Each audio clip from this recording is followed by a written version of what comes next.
नमो आयर्याणं नमो वज्रायाणं नमो लोये सवसाहुणं चत्तारि मंगलम अरिहंता मंगलम सिद्धा मंगलम साहु मंगलम केवली पणतो धम्मो मंगलम चत्तारि लोगोत्तमा अरिहंता लोगोत्तमा सिद्धा लोगोत्तमा साहु लोगोत्तमा केवली पणतो धम्मो लोगोत्तमो चत्तारि शरणं प्रव्रजामि अरिहन्ते शरणं प्रव्रजामि सिद्धे शरणं प्रव्रजामि साहु शरणं प्रव्रजामि केवली पणतं धम्मं शरणं प्रव्रजामि। ओम नमो अरहते नमो नमः नमो नमः नमो नमः। बहुत सुंदर। लास्ट क्लास में हमने सुरक्षा चक्र बनाना सीखा था, याद है किसी को? दीदी एक आपको ना उसका वीडियो भेजना पड़ेगा, क्योंकि एक्चुअली डायरेक्शंस का बहुत फर्क पड़ रहा है और हम जब पूरा वीडियो देखेंगे आपका अवयम बना देगा, जब ज्यादा हमें विजुअलाइज होगा कि कैसे करना है। ये मैंने जब भी सोचा था तो भूल गई थी, तो प्लीज। हाँ जी, सुरक्षा चक्र का एक वीडियो बनाएंगे और थोड़े दिन में बनाऊंगी। एक दो और जितने लोगों से मिलते हैं ना वो सब अपना अपना तरीका बताते हैं सुरक्षा चक्र बनाने। तो अभी मैं उसको फाइनलाइज नहीं कर पाई हूँ अंदर से। अभी कल परसों कुछ और देखा तो लगा इसमें चेंज करते हैं। अभी एक आध क्लास मुझे और अटेंड कर रही हूँ आजकल, तो वो अटेंड कर लूँ, फिर और एक दो दिन में नेक्स्ट वीक तक बनाएंगे। फिर वीडियो बनानी है तो उस हिसाब से बनाएंगे। चलिए, अब तो नहीं मुझे लगता है कोई और आएगा, हम अपना शुरू करते हैं। स्पॉटलाइट पे आ जाओ। अच्छा,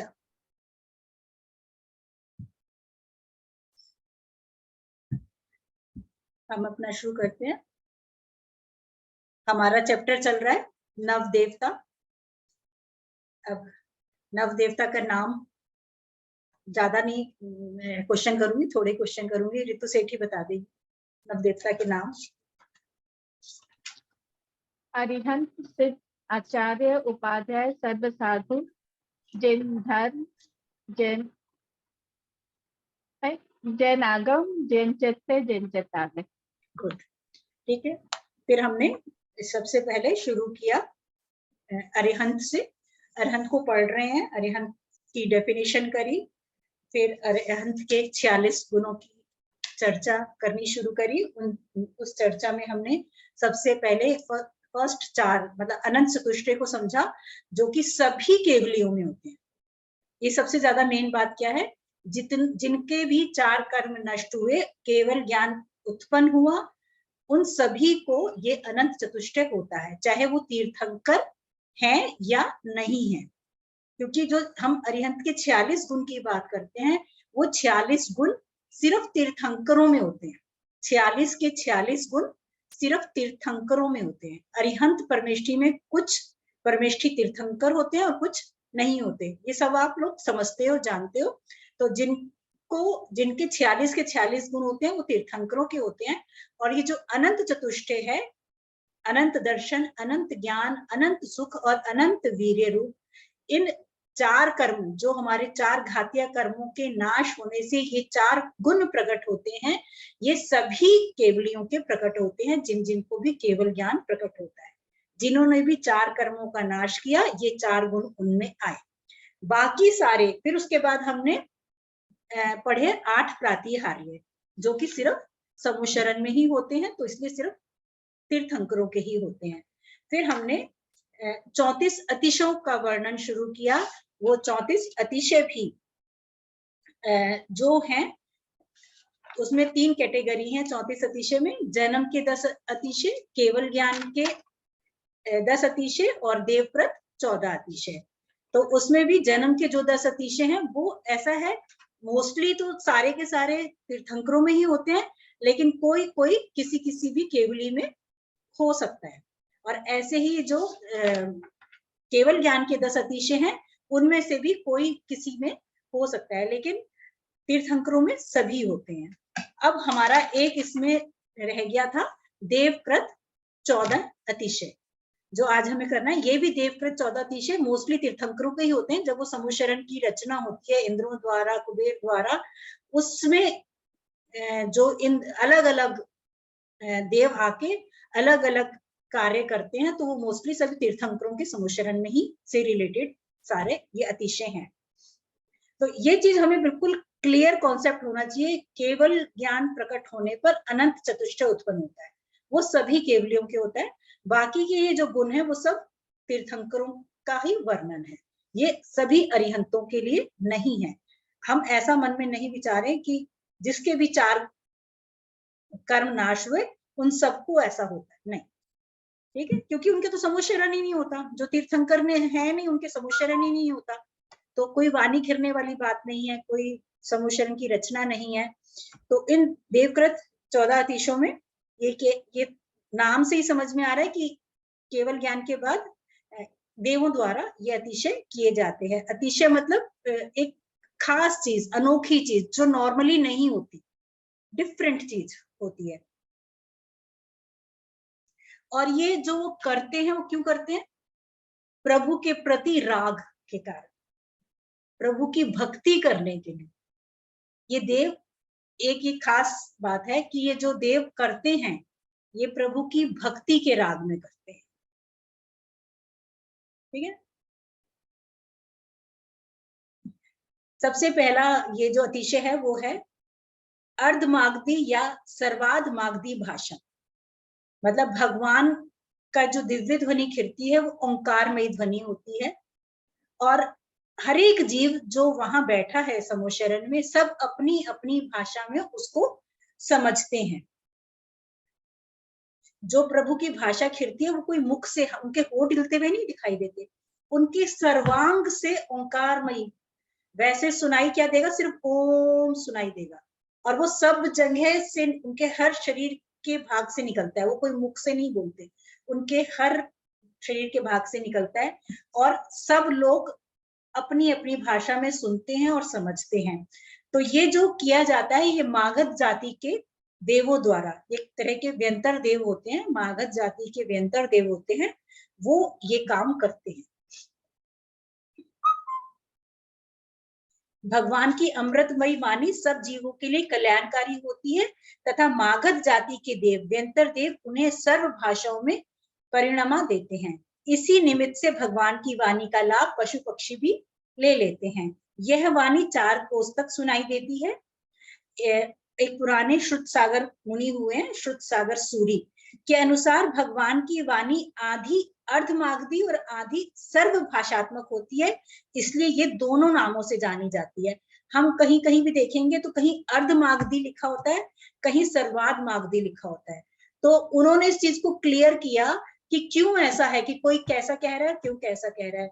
तो उन्होंने उसमें कहा कि कुछ अर्धमागधी मतलब जो आधी भाषा चेंज मागध जाति के देवों द्वारा की जाती है, कहीं कभी कभी पूरी की जाती है सर्वाधमागधी या अर्धमागधी।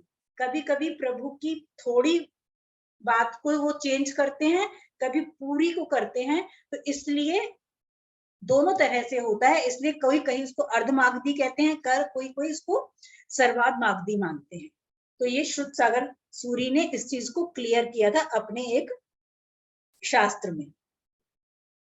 दूसरा है पारस्परिक मैत्री, मतलब सांप, नेवला, गाय, शेर, इन सब लोग अपना बैर एक दूसरे से भूलकर सब एक साथ बैठते हैं, सब मैत्री भाव। तो ये प्रीतिकर नामक देव होते हैं जो ये कार्य करते हैं। उनके ऐसा, वो वहां पर आके ऐसा एटमॉस्फेयर क्रिएट करते हैं कि सब अपनी दुश्मना, अपनी क्रूरता, अपनी सब चीज दुश्मनी भूल जाते हैं, सब मित्रता महसूस करते हैं। ये मेरे नोट्स डाल दिए थे, उसमें पढ़ा अगर आपने होगा तो ये चीज उसमें मैंने सब लिखी है इसका। फिर दिशाओं का निर्मल होना, सभी 10 दिशाओं धुआं धूल और अंधकार से रहित हो जाती हैं। उजाला ही उजाला, दिन रात नहीं ही अलग होता, सब तरफ उजाला ही हमेशा दिखाई देता है। आकाश बिल्कुल मेघ रहित रहता है, कोई बादल मतलब नहीं दिखाई देते। 6 ऋतुओं के फल फूल एक साथ फलते हैं।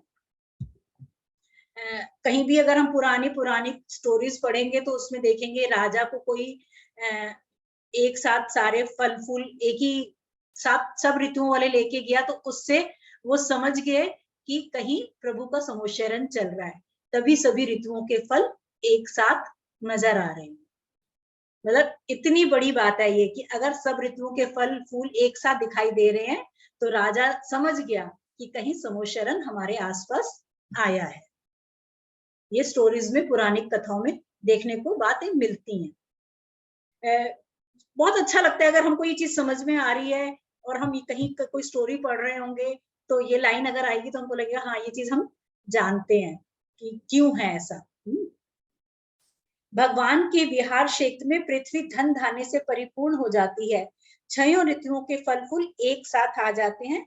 इस विषय में आचार्य पूज्यपाद ने कहा है कि भगवान के विहार से प्रकृति इतनी पुलकित हो उठती है मानो हर्ष से भगवान के वैभव का दर्शन कर रही है।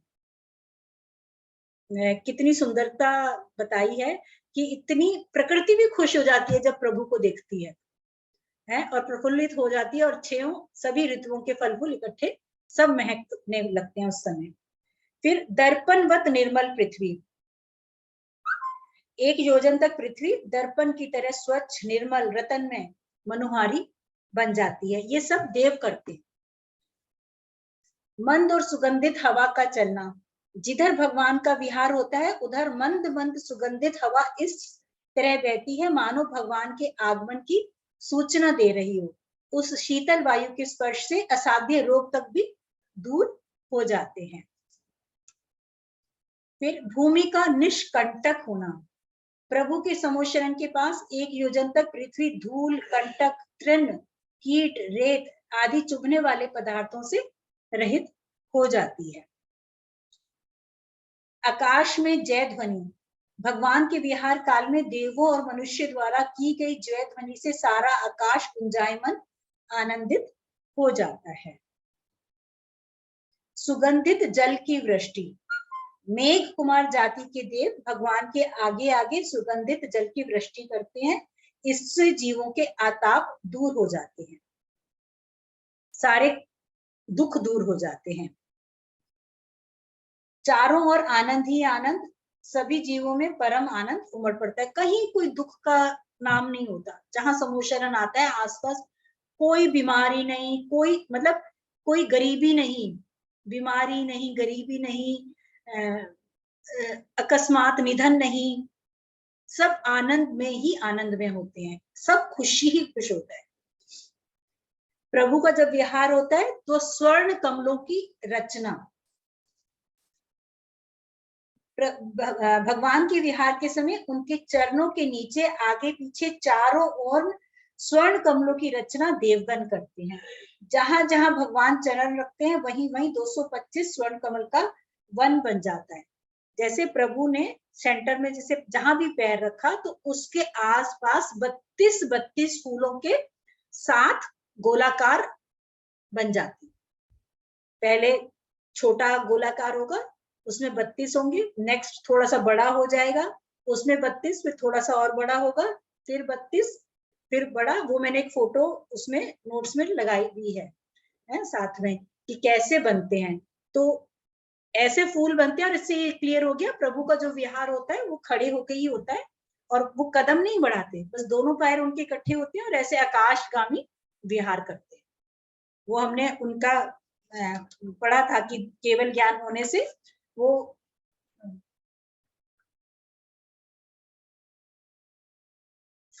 हाँ गगन गमन उसमें आया था, जो से पहले हमने केवल ज्ञान के 10 अतिशय किए थे। गगन गमन, प्रभु बस ऐसे रहते हैं और ऊपर मतलब जमीन से ऊपर विहार करते हैं, बस दोनों पैर जैसे खड़े हैं, बस ऐसे ही बस विहार करते हैं। तो जहां जहां उनका आगे आगे बढ़ते हैं जैसे जैसे तो वो कमल बनते रहते हैं। 225 225 कमल बनते रहते हैं।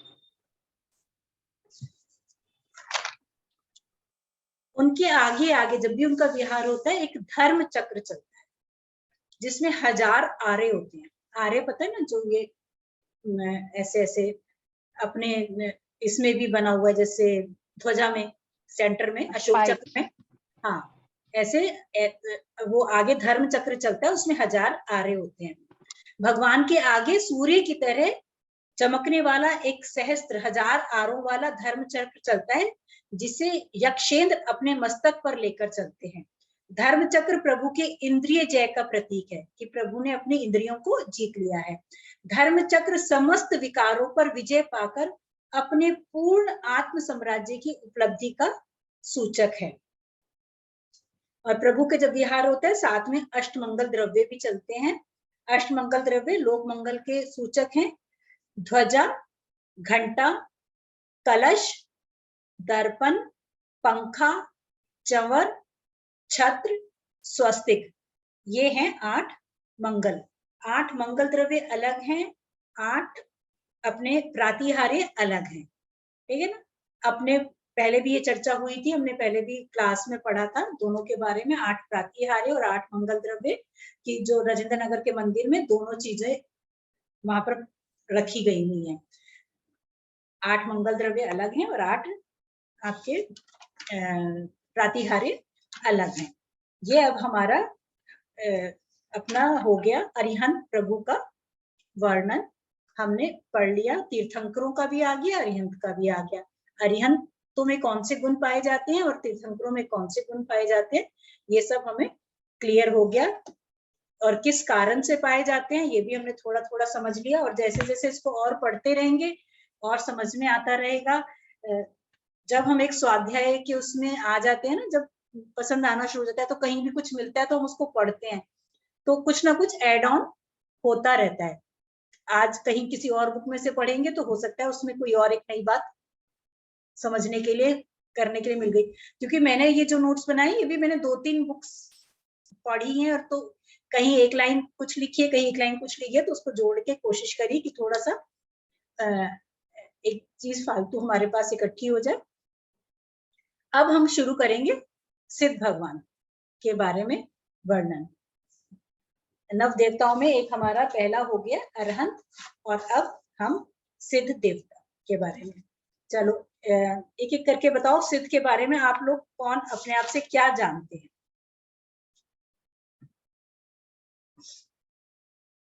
ऋतु जैन, एक चीज कोई भी बताओ जो तुम्हें पता है।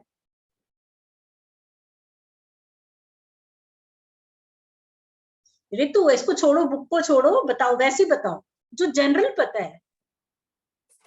हमें जो मेन डिफरेंस पता है अरिहंत और सिद्ध में, बुक देखने की जरूरत थोड़ा है अगर इतनी पढ़ाई के बाद। हाँ हाँ, उनके 8 कर्मों का उनका नाश हो गया। हाँ तो बस यही तो मेन चीज तो यही है। इतनी चीज तो हमें बुक देखने की जरूरत नहीं है। अब हमें पता है ये बात कि जब 4 कर्म नाश हो गए तो अरिहंत कहलाए, जब 8 कर्मों का नाश हो गया तो सिद्ध कहलाए। तो बिल्कुल ये सिंपल सी बात ही है कि जो फर्स्ट चीज है, सेकंड चीज जब इसमें अगर हम समझते हैं कि तब जब 8 कर्मों का नाश हो जाता है तो शरीर खत्म हो जाता है, शरीर नहीं रहता, वो आत्मा रूप कहाँ जाके विराजमान होते हैं, सिद्ध शिला पर जाकर विराजमान हो जाते हैं। हमने एक जब अरिहंत स्वर का पढ़ना शुरू किया था तो हमने एक लाइन वहां पर डेफिनेशन में जोड़ी थी कि अरिहंत का स्वरूप विचार करने योग्य है। मतलब सोचो और उसको डिस्कशन करो, विचारो करो कि क्या है। और लेकिन सिद्धों का स्वरूप ध्याने योग्य है, उसको ध्याते हैं, सिद्धों के स्वरूप को ध्याते हैं। जो ग्रस्त अवस्था को त्याग कर मुनि धर्म साधन द्वारा 4 घाती कर्मों का नाश होने पर अनंत चतुष्टय प्रकट करके कुछ समय बाद अघाती कर्म आयु, नाम, गोत्र और वेदनीय के नाश होने पर समस्त अन्य द्रव्यों मतलब शरीर आदि का संबंध छूट जाने पर पूर्ण मुक्त हो जाते हैं और लोक के अग्रभाग में ऊर्ध्वगमन स्वभाव से किंचित न्यून पुरुषाकार विराजमान हो गए हैं। इस लाइन का मतलब क्या है? कि वो जिस अवस्था में, जैसे अगर पद्मासन में बैठे हैं तो पद्मासन रूप ही जितना उनका शरीर था उससे कुछ छोटे आकार में होकर, क्योंकि उसमें ऊर्ध्वगमन स्वभाव है कि ऊपर की तरफ उठेंगे, जब शरीर हट गया इतना हल्का हो जाता है तो ऊर्ध्वगमन, ऊर्ध्व मतलब ऊपर जाने वाले स्वभाव के कारण वो ऊपर जाके सिद्ध शिला पर विराजमान हो जाएंगे। अगर खड़े आकार में वो ध्यान कर रहे हैं तो वो खड़े ही अवस्था में सीधे ऊपर जाएंगे। अगर बैठ के कर रहे हैं तो पद्मासन जो भी उनका आसन था उसी आसन में ऊपर जाके विराजमान हो जाएंगे। इसको मैं दोबारा पढ़ती हूँ।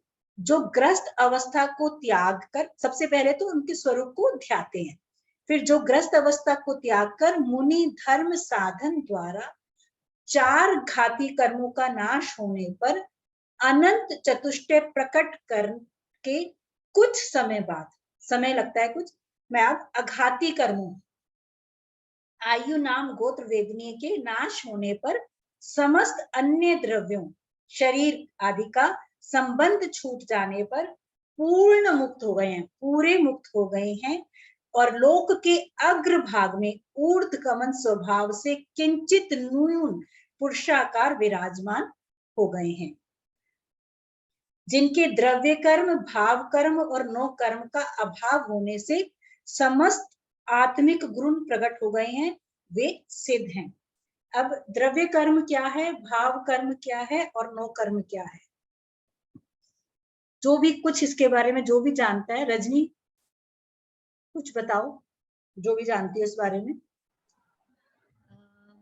द्रव्य जो जीव को चलने में सहायक हो। द्रव्य कर्म, भाव कर्म और नो कर्म, कर्मों की बात हो रही है। हाँ नहीं, थोड़ा सा हाँ नहीं ठीक है। किसी को ऋतु सेठी, तुम थोड़ा पढ़ती रहती हो इसलिए तुमसे पूछ रही हूँ।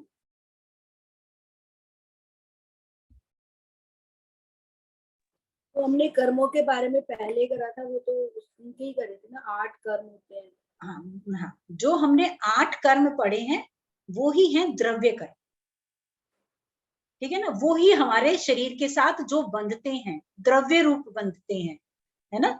एक द्रव्य जीव है, एक अजीव है।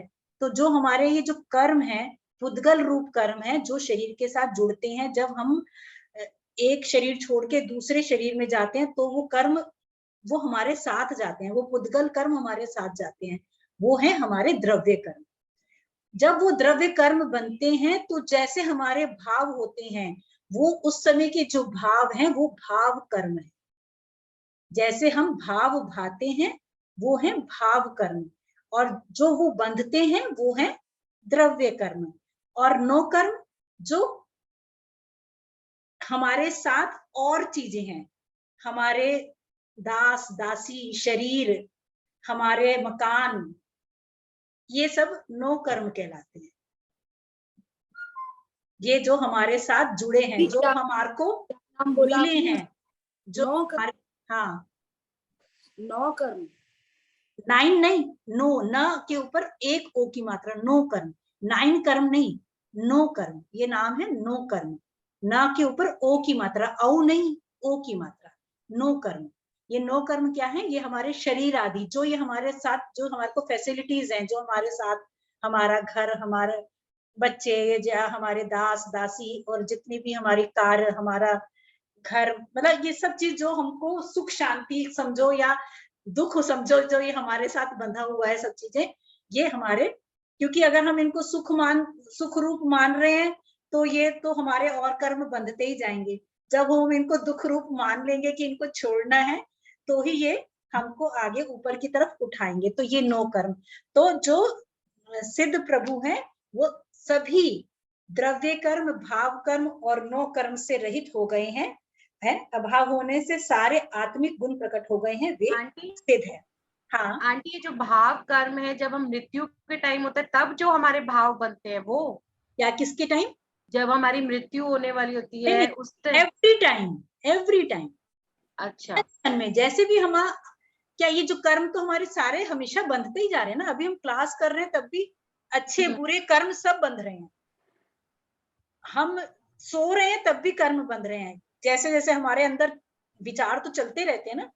तो जिस समय कर्म बंधते हैं, जौन सा कर्म बंधा और उस रूप हमारे भाव हुए तो वो कर्म बंधा, तो वो उस समय के जो भाव हैं वो हमारे भाव कर्म है और वो द्रव्य रूप में चेंज होके हमारी शरीर के साथ, हमारी आत्मा के साथ, शरीर के साथ नहीं हमारी आत्मा के साथ जुड़ जाते हैं। तभी तो एक भव से दूसरे भव में हमारे साथ जाते हैं, आत्मा के साथ जुड़ते हैं, तभी तो वो कर्म फल देते हैं दूसरे उसमें जाके। क्या जाता है, यही कर्म हमारे साथ जो हम बांध रहे हैं, अच्छे हों या बुरे हों, वो सभी हमारे आत्मा के साथ बंध रहे हैं और कुछ साथ नहीं जाता, सिर्फ वो ही कर्म जाते हैं। ठीक है ना।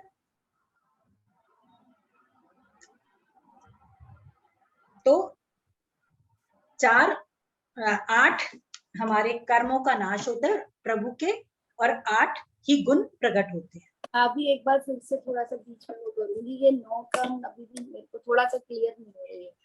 9 कर्म जितने भी हमारे साथ, भाव कर्म समझा कि 9 कर्म जितने हमारे साथ फैसिलिटीज, जितनी भी चीजें हैं हमारे पास, वो सब 9 कर्म। जैसे हमारे पास अपना मकान है, अपने घर है, अपने घर में कुछ भी सामान है, हमारी कार है, ये है, ये जो सब हमारे नौकर हैं, चाकर हैं, ये सब 9 कर्म है। ये हमारे साथ जुड़े हुए हैं ना, ये कोई हमारे साथ तो कहीं जाने वाले नहीं है ना, इसी शरीर के साथ ही तो जुड़े हुए हैं। उसका आत्मा से कोई संबंध नहीं है, शरीर के साथ संबंध है उन 9 कर्म, क्योंकि उनको भी त्यागना है हमें, इसलिए उनको कर्म रूप कहा है। ठीक है ना। आंटी, पर द्रव्य कर्म दोबारा बताइए, जैसे भाव समझ आ गए, द्रव्य कर्म में क्या होगा? जैसे ये जो हम पढ़ रहे हैं ना, हमने 8 तरह के कर्म होते हैं, घातिया और अघातिया, 4 घातिया 4 अघातिया, ये जो 8 कर्म है ये द्रव्य कर्म है।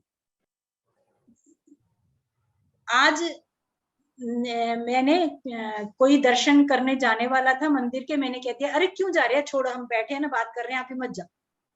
क्या हुआ, हमने दर्शनावर्णी कर्म बांध लिया, भाव अपने पहले खराब करे तो भाव कर्म किया, और ऐसा बोल के उसको रोक के हमने दर्शनावर्णी कर्म को बांध लिया, तो वो द्रव्य रूप में आपकी आत्मा के साथ जुड़ गया है। और वो जैसी उसकी इंटेंसिटी है, जैसी मतलब जितने जैसे तुम्हारे भाव थे, ज्यादा क्रूर भाव थे, तो ज्यादा इंटेंसिटी से ज्यादा समय के लिए वो आपके साथ बंध गया, और जितने समय के लिए वो बंधा उतने समय बाद वो उदय में आएगा और उसका फल आपको देगा।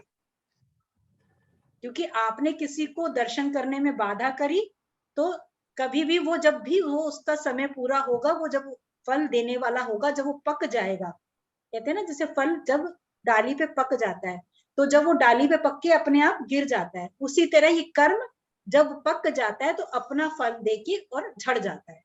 तो उसने आपको फिर वही आपके साथ दर्शनावर्णी की, तुम उनको कभी दर्शन में रुकावट करेंगे, कि जो भी जिस तरह के आपने भाव करे थे वो वैसा ही फल आपको देंगे और फिर झड़ जाएंगे। ठीक है, चीज समझ में आ रही है ये बात? मतलब ये चीज बहुत समझने वाली है, इस चीज को रिलेट कि कर्म कैसे बंधते हैं और कैसे फल देते हैं, है ना। कभी भी कोई भी कर्म उदय में आ सकता है, कभी भी आ सकता है, और इन्हीं कर्मों, जो हम तपस्या त्याग कर रहे हैं, इन बंधे हुए कर्मों को जल्दी पकाने के लिए कर रहे हैं, कि ये जल्दी पके और अपना फल दें और छूट जाएं। बंध के तो पता नहीं कब देंगे फल, कैसा फल देंगे, कितनी देर बाद करेंगे। तो जब हम तप, त्याग, तपस्या, पुण्य ये सब जब करते हैं, तो क्या होता है, हमारे कर्म जल्दी पकते हैं और उनकी इंटेंसिटी भी कम होती है, मतलब उसी हिसाब से सब इंटेंसिटी कम होनी शुरू हो जाती है, जल्दी पकने शुरू हो जाते हैं और जल्दी फल देते हैं। और हम कहते हैं ना, हम तो इतना पूजा पाठ करते हैं, पता नहीं फिर भी इतनी अड़चने क्यों आती है। वो जो हमने कर्म बांधे हैं वो आके उदय में आके और हमें फल दे रहे हैं और छूट रहे हैं, क्योंकि अभी तो हमारे को हिम्मत है उनको झेलने की। अच्छा है, हम उनको झेल पा रहे हैं, अभी हम समझ रहे हैं कि ये कर्म क्यों दुख दे रहे हैं। तो जब इस चीज की समझ नहीं होगी और अगर तब फल देंगे तो हमको ज्यादा दुख होगा। तो ये इसीलिए कहा जाए, यही कर्मों का प्रोसेस है ये, कि बंधेंगे, उदय में आएंगे, अपना फल देंगे और झड़ जाएंगे।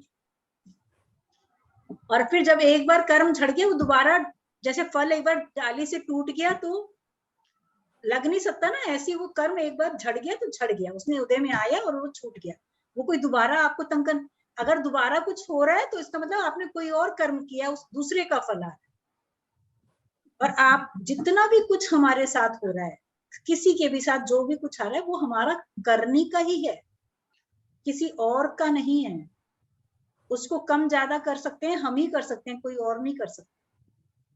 हमारा ही पुरुषार्थ उसको कम ज्यादा कर सकता है। और ये अगर हमने मान लिया कि एक बार कर्म बंध गया तो वो तो उदय में आएगा, अब करने से क्या मतलब, नहीं, करने से उसकी इंटेंसिटी भी कम होती है। सबसे पहले क्या होता है कि जब हम तप तपस्या या ऐसी चीजें करते हैं तो हमको सहन करने की भी शक्ति बढ़ जाती है। उतना ही फीवर, 4 फीवर होना है, लेकिन अगर हम प्रभु के साथ जुड़े हैं तो हमारे अंदर एक अलग तरह का एक कैपेसिटी है उसको सहन करने की, तो सहनशीलता हमारी बढ़ी हुई होती है, तो हम उतने 4 फीवर को सहन कर पाते हैं। लेकिन अगर हमारे अंदर सहनशीलता नहीं होगी तो वो उतना ही फीवर हमें, और एक भी होगा तो भी वो हमें तंग करेगा, एक फीवर भी है। इस चीज को हमको इस तरह से समझना चाहिए। Any other question? मतलब हम इसको और आगे नहीं लेके जाऊंगी अभी, क्योंकि हमको मैं चाहती हूँ कि हम ये कॉन्सेप्ट भी समझ लें कर्म का। सिर्फ यही नहीं कि कर्मों के नाम जानने हैं और ये जानना है कि सिद्ध भगवान ने 8 कर्मों का नाश किया और 8 गुण प्रकट हो गए, ये तो बहुत इजी है, सब जगह लिखा हुआ मिलेगा, हो जाएगा। हाँ रितु, हाँ जी। भाभी कर्मों पे मुझे चैप्टर चाहिए, मेरे को सीखना है, जानना है। करेंगे, इसको करेंगे एक बार। वही, क्योंकि हाँ डिटेल थोड़ा सा क्योंकि ये पढ़ते हैं वो फिर भूल जाते हैं, लेकिन ऐसे एक्सप्लेन करेंगे तो क्या थोड़ा दिमाग में रहेगा। हाँ, इसको इस तरह से करेंगे, मतलब कि ये चीज पूरी चीज अच्छे से समझेंगे, कर्मों को कैसे उदय में आते हैं, कैसे फल देते हैं, क्या क्या इनका सिस्टम होता है। अभी तो जो हमने चैप्टर किया था वो सिर्फ वो 8 कर्मों को जाना बेसिक था, है। बेसिक, हाँ। कि क्या क्या नाम है वो जाने थे हमने, और वो कैसे कैसे होता है इसको थोड़ा डिटेल में करेंगे। अभी यही वाला फर्क आ रहा है, जो थोड़ा सा हम इस वाले सेशन को थोड़ा कम समझ पा रहे हैं ना, कि अभी तक हम जो कर रहे हैं ना वो हम बुक्स में से पढ़ के वो चीजें कर रहे हैं। जैसे आप अब डीप में जाते हो ना तो वो चीजें फिर समझ आने लगती हैं। भक्तांबर में हर चीज आप डीप में समझा रहे थे, तो वो चीजें हमें बहुत अच्छी समझ आ रही थी। अब आपने कर्म का लिया तो आज ये बहुत अच्छा लग रहा है। नहीं, एक्चुअली अपने को वर्ड्स भी नहीं पता ना, अभी भाभी जो बेसिक सिखा रही है तो अपने जान रहे हैं, फिर वो उसको डिटेल में समझाएगी तो अगर अपने को बहुत ज्यादा पढ़ समझ लेंगे आएगा। ना तो वो बुक हाँ, वो अभी तो भी सब पढ़नी है। बहुत निकल जाएगा। हाँ डिटेल में नहीं समझ पा रहे अभी हम अभी बेसिक को ही समझ पा रहे हैं। हाँ हाँ हाँ, बिल्कुल। और वही। हमको बेसिक, मतलब देखो मेरा जो अभी एम है ना वो बेसिक ही है। ना मैं बहुत ज्यादा डीप में पढ़ा भी सकती हूँ, चाहे मेरे को अपने अंदर पता होगा, लेकिन मेरे को बताने के लिए शब्द भी तो चाहिए होते हैं कि दूसरे को नहीं समझाने भाभी, के लिए। हाँ, लेकिन आप अभी डीप में करोगे ना तो हम लोग को समझ ही नहीं आएगा, और फिर हम लोग को लगेगा कि क्या समझा रही है, कुछ नहीं पता। आप बेसिक समझा रहे हो तो वो वर्ड्स बार बार आ रहे हैं तो हमें हाँ, समझ आ ये रहा थोड़ा थोड़ा ही हाँ, समझेंगे, थोड़ा थोड़ा थोड़ा। थोड़ा ही, हाँ, ये थोड़ा भाभी थोड़ा। वही। है कि ये तो हमने चैप्टर से पढ़ लिया था, हमें ये पता था 8 कर्म होते हैं, कौन कौन से होते हैं ये भी पता था। लेकिन आज अब जब आपने ये द्रव्य भाव और नए कर्म से जोड़ा तो उससे हमें वो चीज और नो, अच्छी क्लियर हुई। अच्छा। हाँ, मेन चीज तो यही समझने वाली है, क्या द्रव्य कर्म है, क्या भाव कर्म है और क्या नो कर्म है। यही हमारी लाइफ में यूज होते हैं। जब हम इन चीजों को जानेंगे, समझेंगे कि कैसे ये बंधते हैं, तो हम उनसे बचने की कोशिश करेंगे। सिर्फ नाम जानने से बचने की कोशिश नहीं करेंगे। जब हमको ये लगेगा ना हाँ ये बंधेंगी और ये ऐसा फल देंगे हमें, तो हम उनसे बचने की बच के सोचेंगे कि लाइफ में हमको ये नहीं करना है, ऐसा नहीं करना। कि जैसे अब हमने ज्ञानावर्णी कर्म है, हम जब छोटे थे तो कभी भी कह देते थे कि नहीं पढ़ना है, या नहीं पढ़ते, खेलते हैं, पढ़ाई के टाइम पे छुप छुप के खेल रहे हैं, ये सब काम किए हैं। तो ये सब काम चाहे उस टाइम खेल खेल में किए हैं, लेकिन तब हमारा बंध तो हुआ है। इंटेंसिटी उसकी थोड़ी होगी क्योंकि वो हमने खेल खेल में किया, लेकिन क्योंकि हमारे भाव वैसे थे। यहाँ पर भी सब भावों का खेल चलता है। वो ही काम कैसे भावों से किया गया है, क्रूर भावों से किया गया, एक हंसी मजाक वाले भावों से किया गया, वैसे ही कर्म की इंटेंसिटी बनती है। चाहे वो दर्शनावर्णी कर्म ही बंधेगा कि हमने किसी को दर्शन करने में रुकावट करी है, लेकिन वो किन भावों से करी है, उस भाव के हिसाब से उसकी इंटेंसिटी बनेगी, उसका समय कि कितने दिन देर बाद वो उदय में आएगा, कितनी देर में वो फल देगा। उस हिसाब से, हमारे भावों के हिसाब से ये सब बंधता है। आजकल हम ना स्वाध्याय कर रहे हैं, उसमें जब हमारी हीलिंग प्रोसेस चलता है ना एक, तो उसमें 10 मिनट 15 मिनट हम उसके बाद स्वाध्याय कर रहे हैं। तो वो जो उन्होंने बुक दे रखी है ना, उसी बुक से करते हैं, डेली करते हैं ना, तो इतनी आगे पहुंच गए हैं। वहां ही नवदेवता, मैंने पहले नवदेवता शुरू किया था, उसमें नवदेवता बाद में आया था, और वहां पर वो नवदेवता पूरा होके और आगे भी हो गया, और अभी तो हम सिद्ध पे ही अटके हुए। तो ये बात मैं क्यों कह रही हूँ, मैं ये चाह रही हूँ कि क्लास ना थोड़ी जल्दी जल्दी करें। क्या होता है कि हम एक एक, मतलब अब की बार तो फिर भी 8 तारीख के बाद, आज 17 तारीख को जल्दी हो रही है, लेकिन मैं ये चाह रही हूँ कि हफ्ते में 2 क्लास कर लें, मतलब क्योंकि चाहे थोड़ा थोड़ा पढ़ें लेकिन जल्दी करें क्लास। भाभी वहां पर समझाते थोड़ी है, आप तो समझाते हो। हाँ नहीं वहां नहीं, तो खाली वो बुक पढ़ रहे हैं। नहीं भाभी, 2-3 महीने से बीच में नहीं हुआ तो मेरा भी सब कुछ छूट गया था एकदम, कुछ पढ़ ही नहीं पा रही थी। अभी उस क्योंकि दिन आपने बोला, डांटा तो वापस से शुरू किया। रे बाबा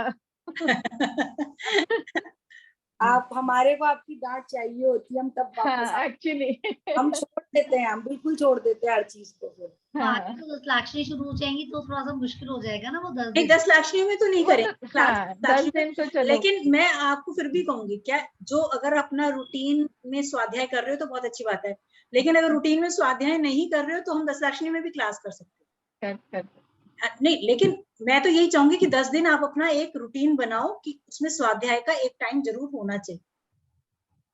10 दिन का नियम कि हमको मिनिमम 24 मिनट, 1 घड़ी स्वाध्याय करनी है। वैसे तो 2 घड़ी का होता है, तो लेकिन भाभी हम उसमें एक क्लास कर सकते हैं ऐसी कोई आधे घंटे की। वैसे ना एक मैं लिंक दूंगी, एक आधे घंटे की ना रोज शाम को क्लास होती है 7 से 7:30। उस टाइम तो भाभी मंदिर का टाइम होता है। हाँ बिल्कुल, ये तो दोपहर, उस टाइम, ये तो दोपहर में हो सकता है वो 10 दिन चेंज भी करें टाइम। चेंज कर। हाँ, लेकिन 10 लाखनी के बाद ना अगर होगा तो अगर वो रेगुलर आगे करेंगे ना, आजकल मैं वो अटेंड कर रही हूँ क्लास 7 से 7:30, 16 कारण भावनाएं पढ़ रहे हैं आजकल हम उसमें। भाभी आप भेजिए ना, हाँ मैं वो लिंक लिंक भेजिए। लिंक तो भेज दीजिए भाभी। हाँ लिंक हाँ। के साथ, क्योंकि बहुत छोटी सी क्लास होती है और उसमें बहुत कुछ होता है, मुझे अच्छी लगती है। सिर्फ 15 मिनट पढ़ाते हैं, एक अपनी व्यवहारिक टिप देते हैं, मंगलाचरण, पहले मंगलाचरण, फिर 15 मिनट की पढ़ाई, फिर 2-4 क्वेश्चंस पूछ लेते हैं वो उसी में से जो पढ़ा होता है, और फिर एक अपनी व्यवहारिक टिप कोई भी उसमें से शेयर करते हैं कि घर में जो हमको डेली यूज में यूज आती है। अच्छी क्लास है छोटी मोटी बातों के लिए, बस 30 मिनट की क्लास होती है 7 से 7:30। मैं लिंक अभी ग्रुप पे डाल दूंगी, जो अटेंड करना चाहो आप करना, उसको अच्छी चीज है। दीदी वो व्यवहारिक टिप्स तो आप हमें भी दे दीजिए हाँ, हमारी